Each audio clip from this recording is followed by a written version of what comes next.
Hey guys, and welcome to the Better C# series. In this episode, we're going to talk about how to architect classes in such a way that they're easy to extend, easy to maintain, easy to test, and just overall easy to develop. There is a way that you can structure your classes to make them fulfill the solid principles, at least most of them kind of by default, and also gain all the benefits of that. So if you don't know what the solid principles are, I'm going to have a video coming out on that. We'll go over that. Uh, but if you need to see that in the meantime, there's plenty of videos on YouTube, and then Robert Martin's book Clean Code goes into them in great detail. So I would highly recommend that. So let's talk about how to architect classes. So the basic premise of this thing is that you want to architect your classes in a way such that you set up everything you need to provide the behaviors of the class. So the classes can be broken into data and behaviors, and that's kind of the whole point, is you're grouping data and behaviors. So you've got your members and your methods, right? You want your classes to have a constructor that takes in everything required to set them up before you do any kind of behavior. So what I mean by that is something like this. So we have a problem here. I want to write a toy program here to kind of illustrate this point. And so we're going to be getting some data from some source, manipulating that data in some way, and then writing that data to some output. And this is a very common, very common scenario. I've been a software engineer for 10 years, and this is basically what programming is. Like, you're getting some data, manipulating it, and giving it back. So, with that in mind, let's write another quick note. You want to get out of main as fast as possible. So, any code that's inside of main basically can't be reused. So, what we're going to do is write a processor class that can be reused. And let's think of what we need to fulfill this program. So we need some way to get some data, and so let's write an interface for that. And that's another thing I want to talk about, is you should really be writing interfaces for your code. And really, your programs are basically, you want them to do something, and that doing something is the behavior, and all of that can be specified with interfaces. And specifying it up front makes it very easy to implement later. So let's go ahead and say iDataProvider, right? Public interface iDataProvider. And we're going to give this a generic type. I normally would probably not do this, but for the sake of the video, we'll do a generic type. And we're going to say this thing gives back an enumerable of t get data. So what I want to point out is that there's two things. Number one, the return type here is part of the contract. So the interface is not just the name of your methods. It's also your return types and your parameters. And so a lot of people can get hung up by passing in things like connection strings, or like the count of how many you want, or something like that in an interface. And it's like, that might narrow your interface farther than you want it to, so that you don't want, so that you can't implement certain implementations with that interface. For instance, we wouldn't want to take in a connection string here, because then what if we can't implement other versions of this interface that don't take connection strings. So if we wanted a random data provider that gives ints back, we would not be able to, we would just have an unused connection string, right? We don't want that. So your arguments and your return types are part of your interface. And so I want you to keep that in mind. Keep them as thin as possible. You want as few details there as possible. And I'll explain more about this in a second. So the next thing we'll need is a way to manipulate that data. So public interface iManipulator. And I would, manipulator, I would normally not do this so generic, but for the sake of the video, we're going to do it like the ultimate generic way. So we're going to give back some t, and we're going to take in some t and give back some v. And so we want to say that given a t, we can give back some v. So we're going to return a v. we'll say manipulate is the interface method, and we're going to take in a t data. So what you'll notice here is that the t has become part of the interface as well. So now any manipulator that we ever create has to take in data. And so that's part of the interface. So it's not just the manipulate method name or the return type, it's also the parameters. So just keep that in mind. And then we also want some way to write this stuff back. So public interface iWriter. And I promise this is going to go somewhere really interesting very soon. So this is going to return void and write t data. So now that we have our interfaces, we can kind of talk about what we want our processor to be like. So we want our behavior to be that we're going to process some data that we get from the data provider by manipulating it and then writing it somewhere. So what we want to do is separate the setup from the actual processing. And so the way we do that is we get everything in the constructor. So we want members for all of these things, basically. So data provider, and we're going to do int data provider equals, well, actually, let's do private read-only data provider. And so now we have a data provider, and we can do the same thing with manipulator and writer. So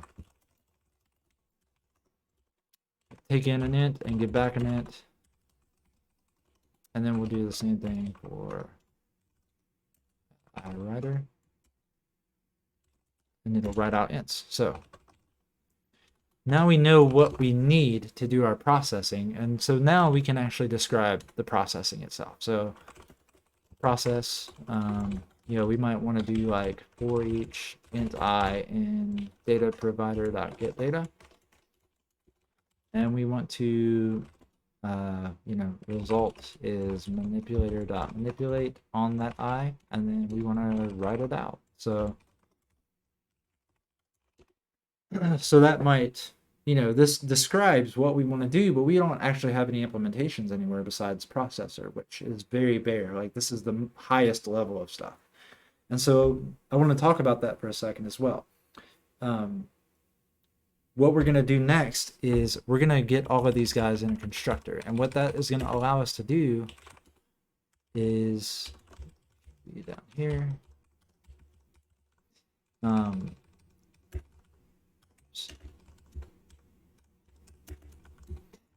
What this has allowed us to do is invert our dependencies, right? So we have, processor has dependencies on data provider, manipulator, and writer. But the behavior of that is not, we're not bound to it because we're not using any specific implementation. We're letting the outside world tell us what manipulator they want to use, or how we want to get the data, or how we want to write it out. And so the logic in processor is very simple and straightforward, and it reads well because this is all at the same abstraction level. So we're at a high level, it's all the same level, and we're not like dipping into getting a random number or writing to a file or multiplying things or anything like that. We're at the same level across all of it. So structuring the class this way, where you have your data and you have your methods, and you don't construct anything in your methods. Like, you get all of the things that you need up front in your constructor before you do any kind of method calls. So let's continue this a little bit more. Let's go down to main for a second. Like I said, we want to get out of main as fast as possible because any code in main is not reusable. So let's go ahead and make a processor. And so now we need these implementations now because we can't create one of these without those, right? So let's go ahead and start writing some implementations. And this is where it's going to get really fun, right? Because we can, like, let's do a random int provider, right? So public class random int provider, which implements idata provider of int.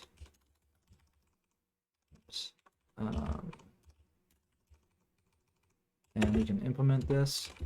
So now, what do we need to implement get data? Well, for one, like, we don't we probably want to allow the outside world to tell us how many ints they want, right?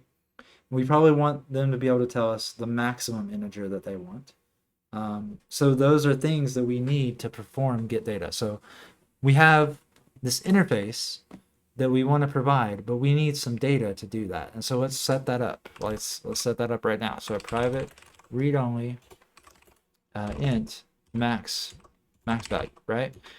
Private read-only int count is how many we want, right?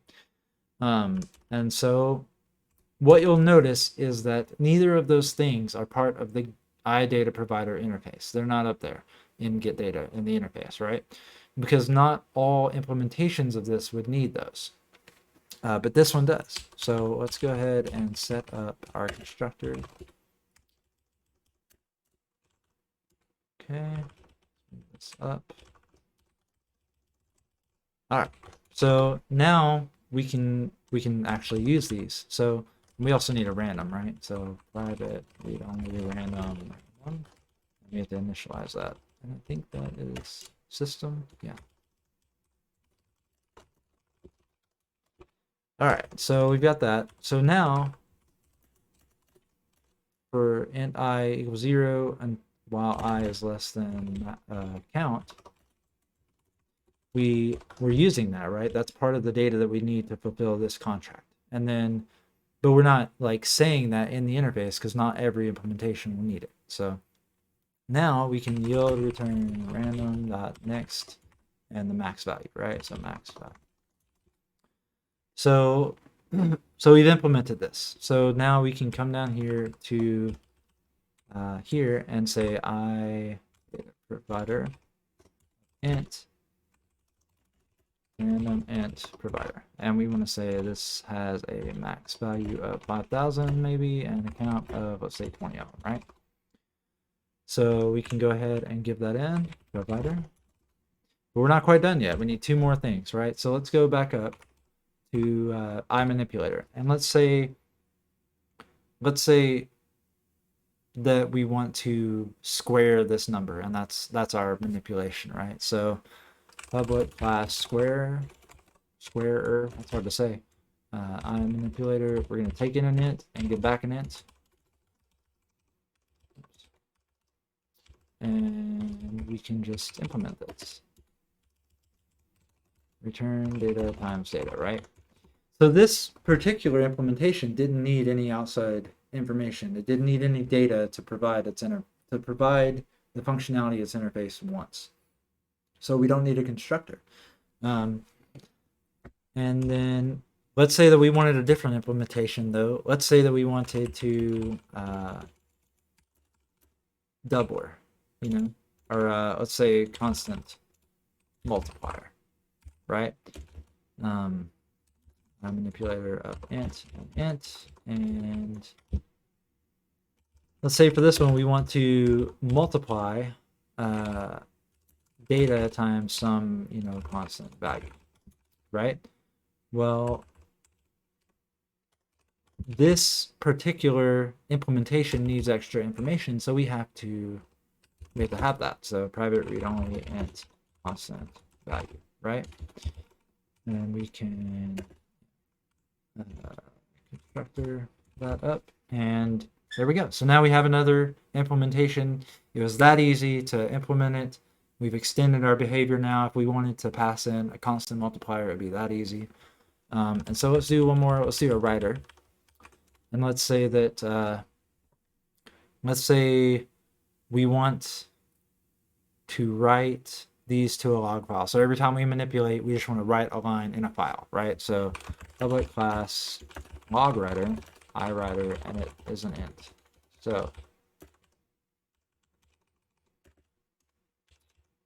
So we probably need a couple things, right? We need a file name. So let's say private string, or even private read-only string file name, right? And let's go ahead and take that in a constructor.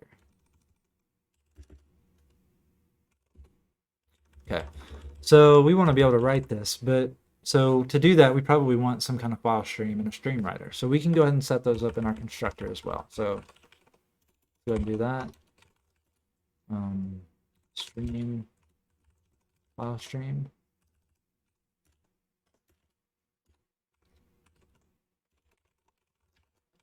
Stream writer. And we'll just say file stream equals new file stream. And we'll say, let's do logs and then file name, right? And then file node, I think it was, open or create. And then we also want to stream writer, new stream writer, and this takes in file stream. Okay. So now when we write, we probably just use stream writer, write line, right? And then data. And I know some of you have probably been bitten by this before, but really we also need to clean this up, right? Because stream writer and file stream are disposable. We want to be able to flush all this stuff when we're done, because stream writer does not automatically flush, right? So disposable, we can implement that, and we will say, you know, file stream. Nope, let's do right. Yeah, stream writer first. Dot dispose, and then file stream dot dispose.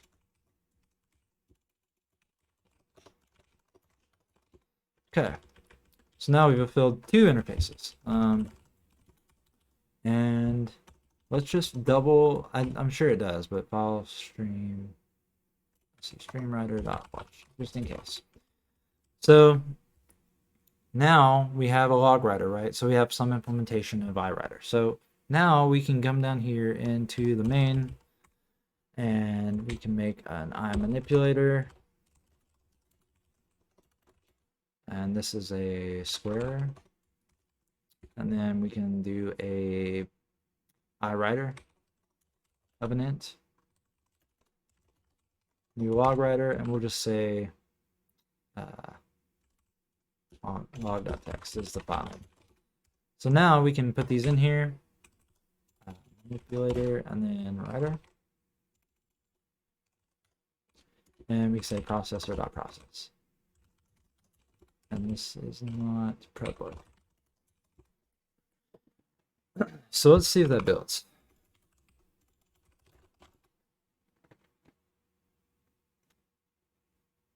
Excellent. Let's see. Oh, I'm recording. Let's see if it runs and does what we expect. No, so we need to create the directory. So when we go and create this here, we can just say directory.create directory logs. Let's give that a shot. All right, it finished. Let's see what we got. So we have a bunch of numbers in here. So this is, this is great because we've set it up so that now anytime we need to extend our program and say we don't want to square it anymore, we want to instead do a new constant value multiplier, right? So iManipulator int multiplier equals new constant. Was it constant multiplier? Yep. And this took in the constant, so let's say 5. Let's just multiply it by 5. And now this can do multiplier. And just like that, we have swapped to using this multiplier instead of the square.